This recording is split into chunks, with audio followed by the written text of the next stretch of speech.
और वीडियो की हम शुरुआत करें उससे पहले हम परम गायत्री मंत्र का जाप करेंगे। जी हाँ, आपने अभी तक गायत्री मंत्र सुना है, लेकिन इससे भी बढ़ के एक महामंत्र है परम गायत्री मंत्र, जो मंत्र आने वाले समय में हर हिंदू के घर में गूंजेगा, हर मुसलमान के घर में गूंजेगा, हर सिख, ईसाई, जैनी और बौद्ध के घर में गूंजेगा। जो परम गायत्री मंत्र सभी वेदों से, गीता जी से, कुरान से, पुराण से, बाइबल से और सिख भाइयों के गुरु ग्रंथ साहिब से प्रमाणित है। और वर्तमान में हमारे हिंदू भाई जिस गायत्री मंत्र का जाप करते हैं या फिर मेमोरी कार्ड में लगा के अपने अपने घर में या मंदिरों में लगा देते हैं, 24 घंटे बजता रहता है, ओम भूर्भुवस्सुः तत्सवितुर्वरेण्यं भर्गो देवस्य धीमहि धियो यो नः प्रचोदयात्। ये गायत्री मंत्र कंप्लीट नहीं है। इस गायत्री मंत्र के जाप करने से या 24 घंटे अपने घर में इसको बजाने से आपको किसी भी प्रकार का कोई भी लाभ अध्यात्म का नहीं मिलने वाला, क्योंकि हम हिंदुओं की, हम मुसलमानों की, हम जैनियों की, हम सिखों की सबसे बड़ी जो कमजोरी है वो एक ही है कि हमने आंख बंद करके अपने अपने धर्म गुरुओं पे विश्वास कर लिया। मुसलमानों ने आंख बंद करके काजी मुल्लाओं पे विश्वास कर लिया और काजी मुल्लाओं ने जैसा अज्ञान उनके सामने रख दिया वो उन्होंने स्वीकार कर लिया। हिंदू धर्म के मानने वालों ने, पंडित, ब्राह्मण, धर्मगुरु, इन्होंने जैसा ज्ञान हमारे को बता दिया उसी को हमने सर्वश्रेष्ठ मान के अपने जीवन में लागू कर लिया। जबकि ना तो मुसलमान धर्म के मुल्लाओं को मुसलमान धर्म के विषय में और कुरान शरीफ के विषय में कंप्लीट जानकारी है, और ना ही हिंदू धर्म के पंडित, ब्राह्मण और धर्म गुरुओं को हिंदू धर्म के विषय में, गीता जी के विषय में, चारों वेदों के विषय में, 18 पुराणों के विषय में कंप्लीट जानकारी नहीं है। अगर होती तो ये गायत्री मंत्र को इस प्रकार से दूषित ना करते, बदनाम ना करते, आधा अधूरा दुनिया के सामने पेश ना करते। ये गायत्री मंत्र कंप्लीट नहीं है, और यदि कंप्लीट नहीं है तो इसका बेनिफिट भी कंप्लीट नहीं मिलेगा। और यही कारण है 24 घंटे घरों में गायत्री मंत्र गूंजता रहता है, 24 घंटे मंदिरों में गायत्री मंत्र गूंजता रहता है, फिर भी सबके घरों में लड़ाई झगड़े, सब लोग जो है चोरी जारी, भ्रष्टाचारी, मिलावट, रिश्वतखोरी, कालाबाजारी, झूठ बोलना, 2 नंबर के धंधे करना, फिर भी लोगों का पेट नहीं भर रहा। यही कारण है कि आपकी भक्ति सही नहीं है। आपको इन अज्ञानी और नकली धर्म गुरुओं ने, चाहे वो किसी भी धर्म के हों, इन्होंने आपको जैसा भक्ति का पाठ पढ़ा दिया, आपने आंख बंद करके उसको स्वीकार कर लिया, जबकि शास्त्रों में इसके विपरीत लिखा हुआ है। तो जो गायत्री मंत्र वर्तमान में हिंदू परिवारों में गाया जाता है वो गायत्री मंत्र कंप्लीट नहीं है। असल में जो गायत्री मंत्र है वो संत रामपाल जी भगवान ने बताया। ये हमारे नकली धर्म गुरु ये गीता जी के 700 श्लोकों के विषय में क्या बताएंगे, ये चारों वेदों के हजारों श्लोकों के विषय में क्या बताएंगे, जब ये तुम्हारे को एक ढंग से गायत्री मंत्र भी सही प्रकार से नहीं बता पाए। उसमें भी इन्होंने तोड़ मरोड़ कर दी, हेराफेरी कर दी, अपना अज्ञान ठोक दिया। अरे आप यदि प्रधानमंत्री से पहले यदि आप उनको मुख्यमंत्री कह के संबोधित करोगे कि आइए मुख्यमंत्री जी, आइए आइए आइए आइए बैठिए, तो वो प्रधानमंत्री को कितना प्रसन्न होगा। प्रधानमंत्री को प्रधानमंत्री ही बोलना पड़ेगा। अगर आप उनको संबोधित करते हुए उनके नाम से पहले मुख्यमंत्री लगाओगे या फिर उनके नाम से पहले यदि आप सरपंच लगाओगे तो वो नाराज होगा। तो गायत्री जो मंत्र है वो एक वेद मंत्र है। यजुर्वेद अध्याय नंबर 36 का मंत्र नंबर 3 है ये। कान खोल के सुन लो जितने भी हिंदू भाई बहन हैं जो आंख बंद करके बैठे हुए हैं इन नकली धर्मगुरुओं के पीछे।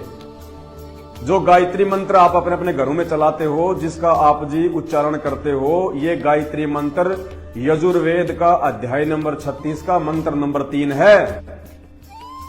और इस गायत्री मंत्र से पहले ओम शब्द नहीं लगता।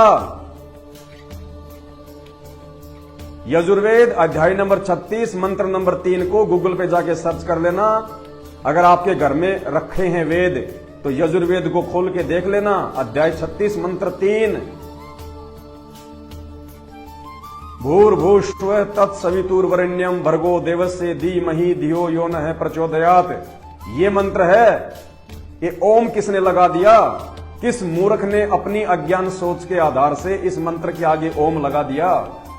ये मंत्र पूर्ण परमात्मा की महिमा है, ये कबीर देव की महिमा है। और उस परमेश्वर की महिमा के आगे ओम शब्द लगाना उस परमेश्वर की बेइज्जती करना है। आपको पता है ये ओम मंत्र है किसका? गीता जी अध्याय नंबर 8 और श्लोक नंबर 13, ओम इति एक अक्षर ब्रह्म व्यवहारण माम अनुसमरण। ये ब्रह्म का मंत्र है। ब्रह्म कौन? मुसलमान धर्म में जिसको शैतान कहते हैं, ये ओम मंत्र शैतान का मंत्र है। हिंदू धर्म में जिसको काल कहते हैं, ये ओम मंत्र उस काल का मंत्र है। गीता जी अध्याय 8 श्लोक 13, ओम इति एक अक्षर, कि मेरा तो मात्र एक ओम अक्षर है। ओम इति एक अक्षर ब्रह्म व्यवहारण माम अनुसमरण, मेरे जाप करने का, मेरे स्मरण करने का। और ये प्रयाति तजम देहम संयाति परमाम गतम, अंतिम श्वास तक जो इसका मंत्र करता है वो मेरे पास में आता है। वो उसके ब्रह्म लोक में चला जाता है थोड़े समय के लिए, फिर वो नरक में भी जाता है। तो वेदों में जो ओम मंत्र, वेदों में जो गायत्री मंत्र जो लिखा हुआ है, अब गायत्री मंत्र तो इन नकली पंडितों ने नाम दे दिया, इन ब्राह्मणों ने नाम दे दिया, इन धर्म गुरुओं ने नाम दे दिया कि ये गायत्री मंत्र है।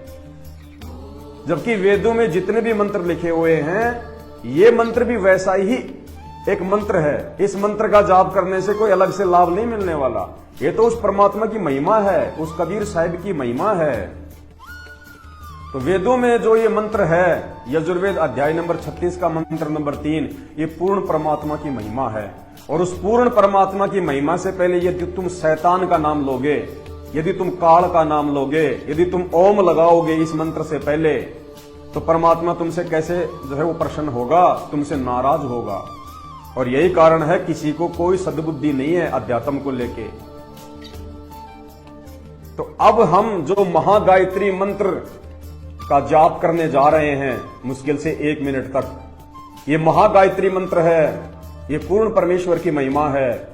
और हिंदू समाज में जिस गायत्री मंत्र का, जिस आधे अधूरे गायत्री मंत्र का जाप किया जाता है, उससे लाखों गुना ज्यादा बेनिफिट ये महागायत्री मंत्र देगा, जिसको संत रामपाल जी ने मंगलाचरण की संज्ञा दी है। मंगलाचरण, मंगलाचरण का मतलब हर कार्य मंगल ही मंगल होना। जब भी हम अपने घर से निकले, जितने भी हिंदू भाई हैं, जितने भी मुसलमान भाई हैं, जितने भी जैनी और बौद्ध भाई हैं, ये मंत्र सभी के लिए है। क्योंकि हम सब उस परमात्मा के बच्चे हैं, हम उस अल्लाह के बच्चे हैं, हम उस भगवान के बच्चे हैं, उस रब और गॉड के बच्चे हैं। वो एक ही है। और वो रब, वो गॉड, वो अल्लाह, वो परमात्मा आज धरती पर संत रामपाल जी के रूप में स्वयं प्रकट है। स्वयं जैसे राम और श्री कृष्ण एक मानव शरीर धारण करके आए थे, श्री विष्णु जी के अवतार थे, उसी प्रकार ये संत रामपाल जी, ये स्वयं पूर्ण अल्लाह है, पूर्ण परमात्मा है। और संत रामपाल जी को, यानी उस पूर्ण परमात्मा को, अपना अंश अवतार भेजने की आवश्यकता नहीं पड़ती धरती पे, क्योंकि जो सबसे बड़ा भगवान है उसको अंश अवतार भेजने की जरूरत नहीं। वो समर्थ है, वो चाहे जितने अवतार धारण स्वयं ही कर सकता है। तो संत रामपाल जी भगवान ने आज पूरी दुनिया के लिए, पूरे विश्व के लिए, सबके मंगल के लिए ये महागायत्री मंत्र बनाया है। महागायत्री मंत्र जो सारे धर्म के धर्मशास्त्रों से प्रमाणित है, जो हिंदुओं के लिए भी है, मुसलमानों के लिए भी है, सिखों के लिए भी है, ईसाइयों के लिए भी है। और आने वाले समय में पूरी दुनिया, क्योंकि आने वाला समय इतना आसान नहीं है, बहुत भयंकर होगा, बहुत पीड़ादायक होगा, बहुत ही दर्दनाक होगा। क्योंकि इंसान ने इस प्रकृति के साथ में छेड़छाड़ करके, खिलवाड़ करके, अपने भौतिक स्वादों की पूर्ति के लिए और अपने पैर पे जो है वो कुल्हाड़ी मार रखी है। ये प्रकृति आने वाले समय नंगा नाच नचाएगी, नंगा नाच। कोरोना आया था थोड़े दिन पहले, देखा होगा आपने। पूरी दुनिया को, पूरे विश्व को 3 महीने के लिए घरों में कैद कर दिया उस छोटे से वायरस ने, जो दिखाई भी नहीं देता। अरे 4 युगों का इतिहास याद कर लो, सतयुग, त्रेता, द्वापर और ये कलयुग चल रहा है वर्तमान में। 39 लाख वर्ष बीत चुके हैं सतयुग से लेके वर्तमान समय तक। क्या आज से पहले इन 4 युगों में एक दिन के लिए भी पूरा विश्व कभी बंद हुआ है क्या? और छोटे से वायरस ने, इस कोरोना ने 3 महीने के लिए पूरी दुनिया को घरों में कैद कर दिया। उस परमेश्वर ने, उस अल्लाह अकबर ने, उस परमात्मा ने, संत रामपाल जी ने ये दुनिया को छोटा सा एक ट्रेलर दिखाया है कि बच्चों सुधर जाओ, संभल जाओ, इन नकली धर्मगुरुओं से सवाल करने शुरू कर दो, अपने धर्मशास्त्रों को खोल खोल के देखना शुरू कर दो, आंख बंद करके किसी के ऊपर विश्वास मत करो, भक्ति और भगवान के विषय में यथार्थ जानकारी प्राप्त कर लो। इसलिए तुम्हारे को ये शिक्षा दी है वर्तमान में। ये सभी धर्मशास्त्र सभी भाषाओं में इसीलिए अनुवादित किए गए हैं कि तुम अपने आत्म कल्याण के लिए किसी के पीछे देखा देखी में ना चलो, बल्कि धर्मशास्त्रों को अपनी आंखों से पढ़ो, फिर निर्णय करो क्या सही और क्या गलत है। तो आने वाला समय कितना खतरनाक है, कितना जो है वो भयावह होगा, जब कोरोना में ये देवी देवता, मुसलमानों का अल्लाह और हिंदुओं के भगवान और अन्य धर्मों के सभी देवी देवता जब कोरोना में उनकी सहायता के लिए सामने नहीं आए, जब आगामी समय में कोरोना से भी बड़ी बड़ी आपदाएं आएंगी इस मानव जाति के ऊपर, तब कौन तुम्हारी रक्षा करेगा? कहां जाओगे? क्या खाओगे? उस समय पूरी दुनिया के सामने एकमात्र एक ही विकल्प होगा, और वो विकल्प होगा परम पूज्य सतगुरु रामपाल जी भगवान। सतगुरु रामपाल जी भगवान के अतिरिक्त दुनिया में आपको कहीं भी आपकी रक्षा का, अपने परिवार की सुरक्षा का ठिकाना दिखाई नहीं देगा। और ये वो परम शक्ति है, ये जब चाहे जैसा भी प्राकृतिक परिवर्तन भी कर सकती है। संत रामपाल जी चाहें तो कुछ भी कर सकते हैं। सतगुरु जो चावे सो कर ही, भरम पड़ो मत कोई, सेऊ धड़ पर शीश चढ़ाया पाछे कटी रसोई। अभी आपने सुदामा भिलनी की मीठी मीठी कहानियां सुनी है धर्मगुरुओं से, आपने भिलनी और राम की मीठी मीठी कहानियां सुनी है। जब वास्तविक कहानियां सुनोगे कि सेऊ और सम्मन कौन थे, तब आपको पता चलेगा कि भगवान क्या करता है और भगवान क्या कर सकता है। तो लाइव जुड़े सभी भाई बहनों से प्रार्थना है, वीडियो को ज्यादा से ज्यादा शेयर करें। मेरे वीडियो भले आपको थोड़े से टाइट लगते होंगे, थोड़े से आपको ऐसे लगते होंगे कि हमारी बुराई कर रहा है, लेकिन बुराई नहीं, ये सच्चाई है। और ये सच्चाई आपको एक दिन स्वीकार करनी पड़ेगी, वरना भाई ये मानव जन्म तुम्हारा बर्बाद हो जाएगा। ये बड़ी मुश्किल से परमात्मा एक मानव शरीर देता है भक्ति करवाने के लिए। अगर इस मानव शरीर से एक भगवान की पहचान करके हमने सही भक्ति नहीं करी, जो भक्ति हमारे धर्मशास्त्रों में वर्णित है, अगर हमने उन मंत्रों का जाप नहीं किया जो मंत्र हमारे धर्मशास्त्रों में वर्णित हैं, यदि हमने उस महान शक्ति को अपना गुरु धारण नहीं किया, जिस महान गुरु के विषय में गीता जी अध्याय नंबर 15 श्लोक नंबर 104, गीता जी अध्याय नंबर 4 श्लोक नंबर 34 महिमा कर रहा है, तो आपका जीवन बर्बाद हो जाएगा। और ये शरीर छूटने के बाद में ये काल, ये शैतान, चाहे हिंदू हो चाहे मुसलमान हो, ये सबको नरक में ठोकता है, सबको नरक में, और फिर अगले जन्म गधे कुत्ते सूअर के। तो भाई क्यों इतनी बड़ी आफत मोल ले रहे हो आप? संत रामपाल जी के YouTube पे जाके सत्संग सुनना शुरू कर दो। सृष्टि रचना संत रामपाल जी भगवान। जब तक आप सृष्टि रचना को नहीं समझोगे, आपको, चाहे आप मुसलमान हैं तो आप मुसलमान धर्म के विषय में कुछ भी नहीं समझ पाएंगे। अगर आप हिंदू हैं तो आप गीता और वेदों के बारे में कुछ भी नहीं समझ पाएंगे। आप जैनी हैं, बौद्ध हैं, सिख हैं, ईसाई हैं, आप कुछ भी नहीं समझ पाएंगे, और आपका मानव शरीर जो है ये बर्बाद हो जाएगा। देखो, ये धर्म किसी भगवान ने नहीं बनाए, ये किसी जो है अल्लाह के बनाए हुए नहीं है। मुसलमान भाई अगर ये सोचें कि मुसलमान धर्म, इस्लाम धर्म अल्लाह ने बनाया है, तो पहली बात तो ये बता दो उस अल्लाह का नाम क्या है, वो अल्लाह है कैसा। जब तुम्हें ये नहीं पता कि उस अल्लाह का नाम क्या है और वो जो अल्लाह है उसका रूप कैसा है, इंसानों जैसा है, जानवरों जैसा है, पहाड़ों जैसा है, नदियों जैसा है, वो पेड़ जैसा है, जब तुम्हें ये नहीं पता कि अल्लाह है कैसा, अल्लाह का नाम क्या है, तो फिर क्यों अल्लाह की वो दुहाई देते हो? सिर्फ देखा देखी में, दादा परदादा वैसे करते आ रहे, हम भी नहीं कर लिया, हमारे बाप दादा करते आए, हम भी कर रहे हैं, और हम करेंगे वो हमारे बच्चे करते रहेंगे। नहीं, जैसे मुसलमान समाज में ये खतना की जाती है, जब लड़का पैदा होता है तो उसकी जो इंद्री होती है, उसके आगे का जो हिस्सा होता है, थोड़ा सा वो काट दिया जाता है खाल को, और कहते हैं अब ये मुसलमान हो गया, इसकी मुसलमानी हो गई। अगर यही एकमात्र पहचान है एक इंसान की कि वो मुसलमान हो गया, अगर उसकी वो मुसलमानी नहीं करेंगे तो वो मुसलमान नहीं है, और अगर उसकी वो खतना हो गई तो इसका मतलब ये पक्का मुसलमान हो गया, तो भाई साहब जितने भी मुसलमान भाई हैं वो मुझे कमेंट्स में जवाब मुझे जो है वो जरूर दे। अगर वो खतना करने से व्यक्ति अगर मुसलमान माना जाता है तो आप मुझे ये बता दीजिए हजरत आदम की खतना क्यों नहीं की किसी ने? हजरत आदम जिसको तुम दुनिया का सबसे पहला इंसान मानते हो, हजरत आदम की खतना किसने की थी? उन्होंने तो कोई भी जो है वो खतना नहीं करवाई, ना उनके पुत्रों की जो है कोई वो खतना हुई थी। तो क्या हजरत आदम मुसलमान नहीं है? उसके बाद में जितने भी तुम्हारे जो पैगंबर है, जो तुम 1,24,000 मानते हो, वैसे तो 1,80,000 हैं पैगंबर, लेकिन तुम जो मुसलमान धर्म के मानने वाले भाई बहन हो वो 1,24,000 मानते हो। बता दीजिए हजरत मोहम्मद ने भी खतना नहीं करवाई, जो तुम्हारा लास्ट पैगंबर था, तुम मानते हो। हजरत सुलेमान का भी कोई खतना नहीं हुआ, हजरत ईसा का भी कोई खतना नहीं हुआ। बताइए तो क्या वो मुसलमान नहीं थे? अगर उनकी मुसलमानी नहीं हुई थी तो क्यों तुम फिर उनको अपना पूर्वज कहते हो? क्यों तुम उनको मुसलमान कहते हो? इसका मतलब ये तरीका भी गलत है। एक मुसलमान होने का ये पहचान नहीं है, ये तरीका नहीं है। और दूसरी बात, जिसकी खतना नहीं होगी वो तो मुसलमान माना ही नहीं जाएगा, वो तो अल्लाह को प्यारा हो ही नहीं सकता, वो तो जन्नत में जाएगा नहीं। तो ठीक है, तुम्हारी बात मान लेते हैं कि वो मुसलमानी हो जाने से, वो खतना हो जाने से व्यक्ति मुसलमान बन गया। तो मुसलमान धर्म की जितनी भी औरतें हैं जो मेरी माता बहनें हैं, उनकी खतना कौन करता है? उनकी खतना क्यों नहीं होती? तो बिना खतना के वो कैसे मुसलमान बन जाएंगी? क्योंकि अल्लाह तक पहुंचने का तो एक ही मार्ग है, एक ही रास्ता है, एक ही भक्ति है। वो चाहे मुसलमान धर्म की, चाहे मेरी माता बहन करें, चाहे मेरे भाई बंधु करें। तो भाइयों की तो तुमने खतना कर दी, अब बहनों की खतना कैसे करोगे? तो बहन तो मुसलमान बनी नहीं।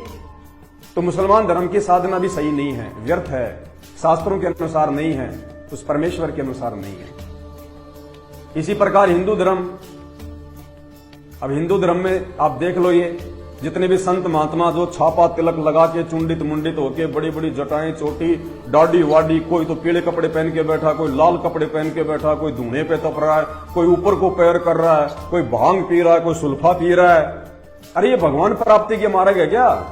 है? अगर इसी प्रकार से अगर भक्ति होती है तो फिर हिंदू समाज तो भगवान के पास में जा ही नहीं सकता, क्योंकि आम हिंदू समाज तो ये ढोंग, ये पाखंड ये कर ही नहीं सकता। तो ये तुम्हारी साधना भी ये गलत है, सही नहीं है, उस परमात्मा तक पहुंचने की साधना नहीं है, वैकुंठ में जाने की साधना नहीं है। जैन समाज को देख लीजिएगा आप। अब जैन समाज में इनके जो साधु संत महात्मा हैं, जो नंगे होके घूमते हैं, जो अपने शरीर के बालों को पाड़ते हैं अपने हाथों से, अपनी दाढ़ी को पाड़ लेते हैं अपने हाथों से, क्या ये भगवान प्राप्ति का मार्ग है? मतलब जैन धर्म की जो सर्वश्रेष्ठ साधना है, उनके अनुसार उनके जो ऋषि महात्मा साधु संत जो नंगे होके घूमते हैं, वो साधना सर्वश्रेष्ठ है। क्योंकि आम जो जैन समाज है वो तो उनके जैसी साधना ही नहीं कर सकता। तो सबसे अच्छी साधना यदि हम माने जैन समाज की, तो उनके जो धर्म गुरु हैं, उनके जो जैन मुनि हैं, जो हाथ में वो मोर पंखा जो है वो लेके, वो झाड़ू सी, और ये नंगे होके चलते हैं, नंगे रहते हैं। इसका मतलब जैन समाज में यदि आपको मोक्ष प्राप्ति करनी है, यदि आपको मुक्ति चाहिए, तो जैन समाज के लोगों को भी उसी प्रकार से साधना करनी पड़ेगी जिस प्रकार से उनके धर्मगुरु कर रहे हैं। क्योंकि अगर नंगे रहने से भगवान मिलता है, परमात्मा मिलता है, मुक्ति मिलती है, इसीलिए तो नंगे रहते हैं। तो बताइए भाई साहब, आम जैन समाज को मुक्ति कहां से मिलेगी? मिल ही नहीं सकती, क्योंकि मुक्ति का मार्ग तो उनके धर्मगुरु बता रहे हैं कि बेटा नंगा होके रहना पड़ेगा, अपनी दाढ़ी के बाल खींच खींच के पाड़ने पड़ेंगे, सिर के बाल पाड़ने पड़ेंगे। तो आम जैनी व्यक्ति तो मुक्ति प्राप्त कर ही नहीं सकता, वो तो 84 में जाएगा। क्योंकि असली साधना तो वो है जो उनके धर्मगुरु उनको करके दिखा रहे हैं। और चलो भाई, थोड़ी बहुत हिम्मत करके अगर हमारे जैनी भाइयों ने अगर अपने वस्त्र भी अगर उतार दिए, अपने सर के, अपनी दाढ़ी के बाल भी खींच खींच के पाड़ लिए, तो चलो उनके अनुसार मान लेते हैं, उनकी तो मुक्ति हो गई, क्योंकि उन्होंने अपने धर्मगुरु के अनुसार उन्होंने साधना की। अब जैन धर्म की जो मेरी माता बहनें हैं, अब वो कैसे नंगी होके घूमे? और जब तक नंगी होके घूमेंगे नहीं, तब तक उनको मुक्ति उनको मिल नहीं सकती, क्योंकि चाहे स्त्री हो चाहे पुरुष हो, भगवान तक जाने का मार्ग तो एक ही है, साधना तो एक ही है।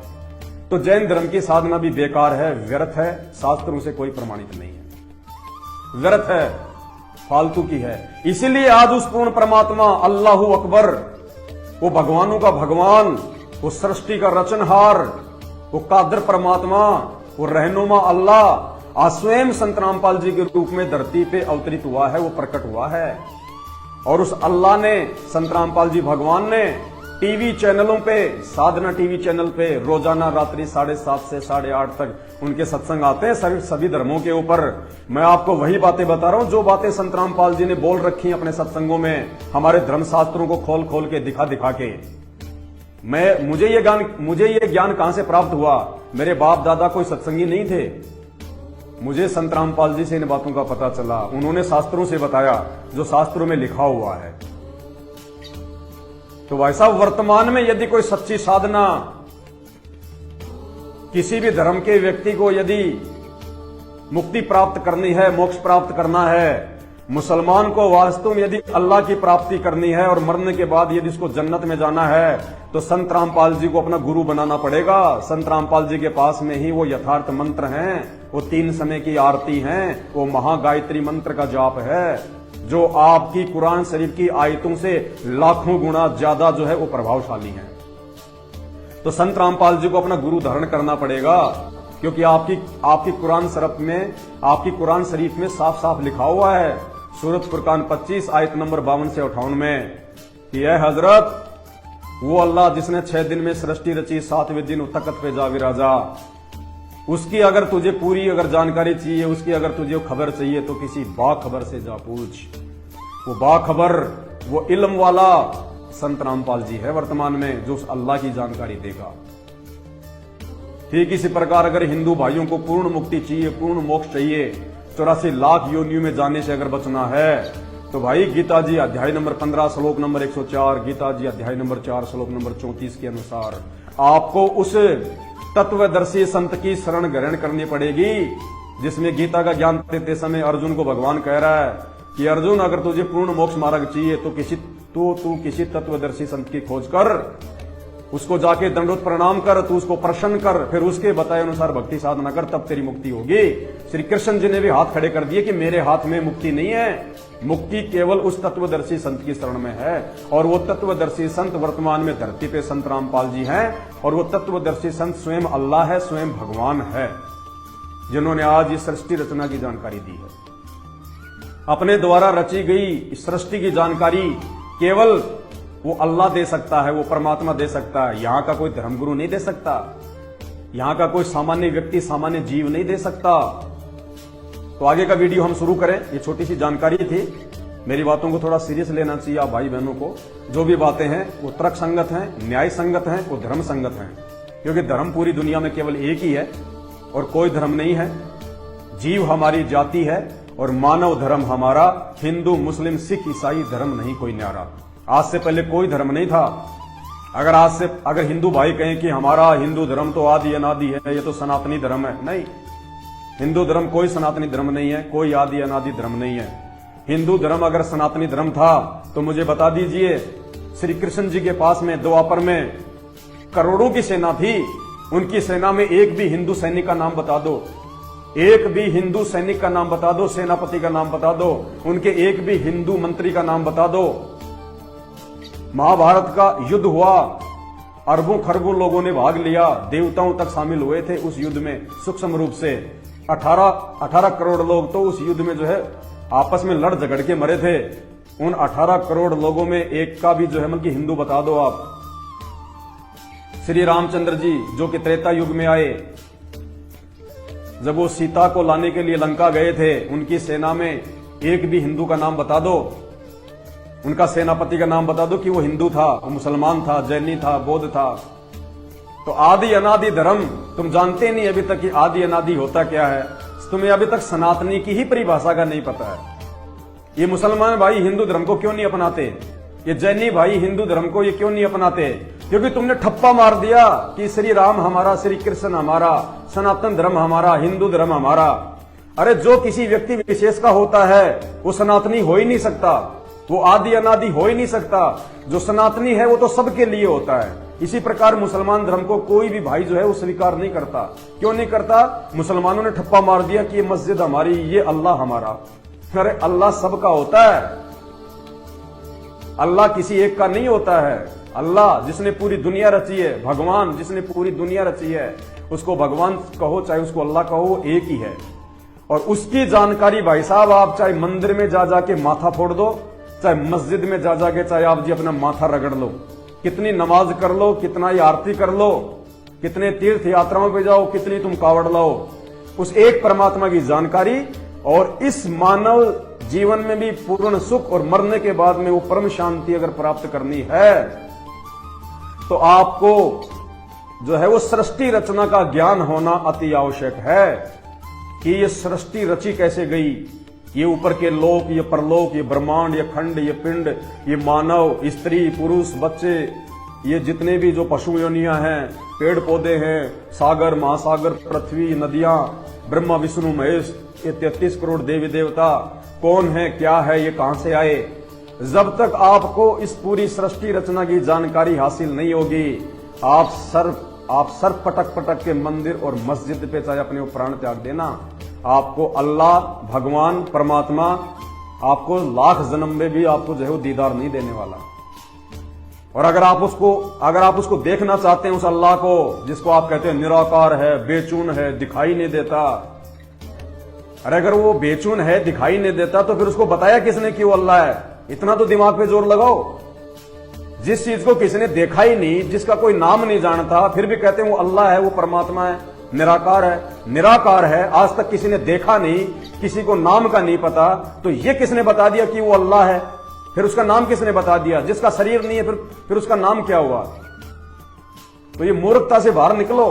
ये मानव शरीर हिंदू, मुसलमान, जैन, ईसाई में आपस में भटके और ये उल्टी साधना करके नरक में जाने के लिए नहीं मिला।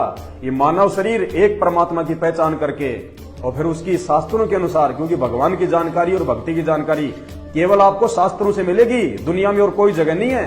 कोई भी धर्मगुरु आपको नहीं बता सकता। जितने भी बैठे हैं गांव गांव में, नगर नगर में, कि तिलक छापा लगा के, चुंडित मुंडित, गले में रुद्राक्ष की माला पहन के, ये मुल्ला मौलवी, ये काजी, ये पास्टर, ये आपका जीवन बर्बाद कर रहे हैं ये लोग। इनके माथे पे जो चंदन का जो टीका लगता है ना, वो चंदन भी तुम्हारे दान धर्म के जो है वो पैसों से आता है।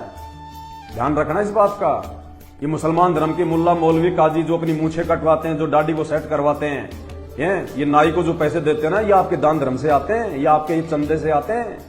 तो ये क्यों आपको सच्चाई बताएंगे? इनका तो बढ़िया रोजगार चल रहा है, बढ़िया इनका धंधा चल रहा है। भाड़ में जाओ तुम, चाहे नरक में जाओ मरने के बाद में, चाहे कहीं भी जाओ, इनका तो बढ़िया काम चल रहा है। तो भाई और बहनों, इस भ्रमणा से बाहर निकलो। परमात्मा अल्लाह आज धरती पे आया हुआ है और उसका नाम संत रामपाल जी भगवान है। संत रामपाल जी भगवान, ये बात आज नहीं तो कल जब आपके ऊपर आपत्तियां आएंगी और जब आपको ना तो वो अल्लाह बचाने आएगा, ना आपको भगवान बचाने आएगा, ना मंदिर बचाएगी, ना मस्जिद बचाएगी, ना राम बचाएगा, ना श्री कृष्ण बचाएगा, ना ये 33 करोड़ देवी देवता बचाएंगे। और अभी आने वाले दिनों में लाइव आके आपको बताएंगे इन्हीं शास्त्रों से क्या करोगे तुम स्वर्ग में जाके, क्या करोगे तुम जन्नत में जाके। यहां से भी ज्यादा लड़ाई झगड़ा रात दिन वहां पे देवताओं का, राक्षसों का, ब्रह्मा विष्णु महेश का आपस में लड़ाई झगड़ा चलता रहता है। वहां पे 24 घंटे राक्षस देवताओं पे हमला कर देते हैं, देवता वहां से भाग जाते हैं छोड़ छाड़ के, अपने बाल बच्चे, अपनी औरतें, राक्षस उनके जो है आसन पे बैठ जाते हैं, राज करते हैं। और देवता क्या करते हैं? फिर जंगलों में जाते हैं, हजारों साल तक छुपते रहते हैं, फिरते रहते हैं। क्या करेंगे वहां जाके?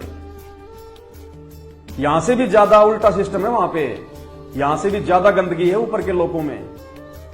तो आज हम वीडियो की अब शुरुआत करते हैं। छोटी सी भूमिका थी आप लोगों को थोड़ा जगाने के लिए, थोड़ा सा बताने के लिए। तो अब हम उस महागायत्री मंत्र का जाप करते हैं, जिस गायत्री मंत्र को हमारे हिंदू धर्म गुरुओं ने उल्टा सीधा करके और हिंदू समाज को दे दिया कि ये लो, ये गायत्री मंत्र है। वो गायत्री मंत्र नहीं है, वो दुखदायी मंत्र है, वो दुखदायी मंत्र है। उसका जाप करने से तुम्हारे ऊपर संकट आएंगे, क्योंकि वो मंत्र सही नहीं है। सही मंत्र संत रामपाल जी ने बताया है कि ये सही मंत्र यजुर्वेद अध्याय नंबर 36 का मंत्र नंबर 3 है, जिससे पहले ओम शब्द नहीं है। अरे वेदों में महिमा परमात्मा की, और ओम मंत्र जो है वो काल का, वो शैतान का। अब भगवान की महिमा से पहले यदि तुम उस शैतान का नाम लगाओगे, तुम उस काल का नाम लगाओगे, तो कैसे वो गायत्री मंत्र बन जाएगा? कैसे तुम्हारे घर में मंगल होगा? दुख आएंगे, तकलीफें आएंगी, संकटों में आओगे, और आ भी रहे वर्तमान में, ये हो रहा है सबके साथ में। तो उस पूर्ण परमात्मा अल्लाहू अकबर ने, संत रामपाल जी भगवान ने सभी धर्मों के सभी शास्त्रों से निकाल के जो परम गायत्री मंत्र दिया है, 11 जो चौपाइयां हैं, उस परम गायत्री मंत्र का अब हम जाप करेंगे। उसके बाद में फिर हम आगे का लाइव वीडियो शुरू करेंगे। और आज का हमारा लाइव वीडियो ये देख रहे हैं आप भाई साहब, ये अमोघ लीला प्रभु, बताओ खुद ही ये प्रभु बन बैठे। छोड़ दो श्री कृष्ण जी की भक्ति, छोड़ दो श्री रामचंद्र जी की भक्ति, वो प्रभु वो पुराने हो चुके हैं, अब ये नए प्रभु आ गए हम हिंदुओं के लिए। अमोघ लीला प्रभु, अभी थोड़ी देर बाद में दिखाएंगे इसके विचार, ये कितना ये धर्म को जानते हैं, कितना ये शास्त्रों को जानते हैं। आज का वीडियो इन्हीं को डेडिकेट है। इनके जो समर्थक है ना, ध्यान से सुनना, कान खोल के, कहां गलतफहमी में जी रहे हो। तो अब हम उस परम गायत्री मंत्र मंगलाचरण का जाप करेंगे। बंदी छोड़ सतगुरु रामपाल जी भगवान की जय हो। बहुत सारे भाई कहेंगे भाई ये बंदी छोड़ क्या होता है? ये रामपाल जी के जितने भगत हैं उनके नाम से पहले लगाते हैं बंदी छोड़। अरे बंदी छोड़ का मतलब होता है जो बंधनों से छुड़वा दे, जो कर्मों के बंधनों से छुड़वा दे। जिन कर्मों के बंधनों से श्री राम और श्री कृष्ण जी अपने आप को नहीं छुड़वा पाए, ना उनके गुरु वशिष्ठ और दुर्वासा जी उनको छुड़वा पाए, ना हिंदू और मुसलमान समाज को वर्तमान में उनके धर्मगुरु छुड़वा पा रहे। जिसकी मौत आनी है तो आनी है, जिसका एक्सीडेंट होना है तो होना है, जिसके घर में अमंगल होना है तो होना है, जिसकी आंखों के सामने बेटा मरना तो मरना है, बेटी मरनी है तो मरनी है, काम धंधा फैल होना है तो होना है। उन कर्मों को जो धर्मगुरु नहीं काट सकते, उन कर्मों को श्री राम और श्री कृष्ण नहीं काट सकते, उन कर्मों को मुसलमानों का जो अल्लाह है वो नहीं काट सकता। उन कर्मों को संत रामपाल जी चुटकियों में अपनी भक्ति से, अपनी साधना से, क्योंकि पूर्ण पुरुष है, पूर्ण गुरु है, और इनके पास जो भक्ति है वो पूर्ण भक्ति है, सत भक्ति है। इनके जो मंत्र हैं यथार्थ मंत्र हैं, ये मंत्र ऐसे काम करेंगे चुटकियों में। तो बंदी छोड़ो उसको कहते हैं जो सभी प्रकार के जो बंधनों से, मुसलमान भाई जो शैतान के बंधन में बंधे हुए हैं, हिंदू भाई जिस काल के बंधन में बंधे हुए हैं, जन्म और मरण के जो है बंधन में बंधे हुए हैं, दुखों के बंधन में बंधे हुए हैं, ऋण संबंधों के जो बंधन में बंधे हुए हैं, उन सभी बंधनों से जो छुड़वा के इस आत्मा को जो अमर कर दे, जो उस अमर लोक में पहुंचा दे, जो उस सतलोक में पहुंचा दे, जो बैकुंठ में पहुंचा दे, उसको कहते हैं बंदी छोड़। तो बंदी छोड़ वर्तमान में इस पूरी धरती पे एकमात्र संत रामपाल जी है और कोई नहीं है। ये जितने भी शंकराचार्य, मठाधीश, महंत, संत महंत, 1008 की उपाधि के हैं, ये परम ज्ञानी, महाज्ञानी, चुंडित मुंडित, रुद्रास की मालाएं, पता नहीं क्या क्या स्वांग धारण करके बैठे रहते हैं। मुसलमान धर्म के मुल्ला मौलवी, ये काजी, कुछ नहीं, सब आपका जीवन बर्बाद कर रहे हैं। ये खुद बंधनों में बंधे हुए हैं, ये खुद आपके दान धर्म के ऊपर अपना परिवार जो है वो पाल रहे हैं, ये अपना पेट पाल रहे हैं। तुम्हारे बंधन कहां से काट देंगे? जिस दिन तुमने इन लोगों को दान धर्म देना इनको बंद कर दिया, ये खुद जो है बंधन में बन जाएंगे। इनको जाके रिक्शा पे सब्जियां लगानी पड़ेंगी, इनको ऑटो रिक्शा चलाना पड़ेगा फिर अपना पेट पालने के लिए। तो खुद ये बंधनों में बंधे हुए हैं। तो अब हम उस परम गायत्री मंत्र का, महागायत्री मंत्र, जिसको संत भाषा में जिसको मंगलाचरण कहा गया है, उसका हम जाप करेंगे जो संत रामपाल जी ने दिया है। बंदी छोड़ सतगुरु रामपाल जी भगवान की जय हो। गरीब नमो नमो शतपुरुष को नमस्कार गुरु की नहीं, सुर नर मुनि जन साधुआ संतों सर्वस दीन ही, सतगुरु साहिब संत सबे दंडोतम प्रणाम। आगे पीछे मध्य हुए तिनको जा कुर्बान, नराकार निर्विषम काल जाल भय भंजनम, निर्लेपम निज निर्गुणम अकल अनुपदे सुन धुनम। सोहम सुरति समापतम सकल समाना नीरतल, उजल हिरंबर हरदम बेपरवा अथाह। वार पार नहीं मध्य तम गरीब जो सुमरे सिद्ध होई, गणनायक गलताना करो अनुग्रह सोई, पारस पद परवाना। आदि गणेश मनाऊं, आदि गणेश हिंदू भाई सिर्फ पार्वती पुत्र शंकर पुत्र गणेश जी को पूजते हैं। वो खाली एक गण है, शंकर भगवान का छोटा सा एक वो गण है। यहां क्या नाम सुना आपने? आदि गणेश मनाऊं। आदि गणेश यानी जिस गणेश की हिंदू समाज में पूजा की जाती है उसका भी नायक, उसका भी स्वामी, उससे ऊपर वाला जो गणेश है, जो पूरी सृष्टि का जो मंगल करता है, जो आदि अनादि है, जो सबसे पहले वाला जो गणेश है, उस गणेश को मनाऊं। आदि गणेश मनाऊं। गणनायक देवन देवा। जिस गणेश की पूजा, जिस आदि गणेश की पूजा शंकर और पार्वती जी का जो पुत्र है जो गणेश, वो भी उसकी पूजा करता है, उस गणेश को मनाए जाने की बात हो रही है यहां पे, क्योंकि ये परम गायत्री मंत्र है। परम गायत्री आदि गणेश मनाऊं। गणनायक देवन देवा। चरण कमल लो ल्याऊं। आदि अंत करूं सेवा। परम शक्ति संगीतम। रिद्धि सिद्धि दाता सोही। अविगत गुण है अतीतम। सत्य पुरुष निर्मोही। जगदम्बा जगदीशम। ये जगदम्बा और जगदीशम, ये जगदम्बा शब्द यहाँ पे ये दुर्गा जी के लिए नहीं है, और ये जगदीश शब्द यहाँ पे श्री विष्णु जी के लिए नहीं है। इन शब्दों की व्याख्या करोगे तब पता चलेगा। जगदम्बा, जगत प्लस अम्मा, जिसने पूरे संसार की रचना की है, जिसने सभी मानव शरीरधारी प्राणियों की, जीव जंतुओं की और पक्षियों की जिसने रचना की है। जगत अम्मा, पूरे जगत को पैदा करने वाली माँ, वो अल्लाह अकबर, वो पूर्ण परमात्मा, वो गॉड, वो है असल में जगदम्बा, जो सबकी माँ है। तमेव माता च पिता तमेव, तमेव बंधु च सखा तमेव, तमेव विद्या च द्रविणम तमेव, तमेव सर्व मम देव देव। वो माता जो सबकी माता है, जिसने सबको पैदा किया है, जिसने 6 दिन में सृष्टि रच के 7वें दिन तख्त पे विश्राम किया, वो माता, वो कबीर देव जो वर्तमान में संत रामपाल जी के रूप में धरती पे प्रकट है।